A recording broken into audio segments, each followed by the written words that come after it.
a lot of guys asking about heaters for like the old CJ2As, 3As, and actually 3Bs and stuff. I just thought I'd just get an old heater out and show you one, what they look like, so you know what to look for when you're looking for one.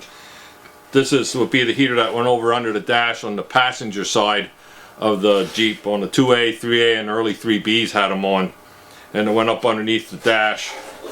It's a hot water heater with most of these are 6 volts, 6-volt fan on, and that's all they were. Heaters were always an option on the Jeeps all the way up into probably into the 60s, until they finally started coming with heaters and everything, you know.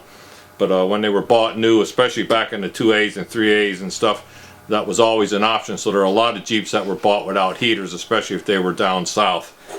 And then also on the 2As and 3As, there was an auxiliary heater. Now this thing fit up underneath the dash, up above your feet, so that when it was cold out, at least you had a little heater up there blowing heat down on your feet, keeping your heat warm. This mounted on the firewall and went over to the, this mounted under the dash, and it went over to the through the firewall and mounted up under the dash on an angle, and it blew the heat right down onto your feet. This was used on the 2As, 3As, and probably the 3Bs.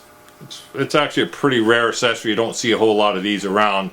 The same with the heaters, because a lot of the heaters and stuff probably got torn out because they started leaking over the years. So finding original heaters are pretty tough, and nobody's reproing anything that looks original at this point. So I just thought I'd show you what they look like, just for everybody's information.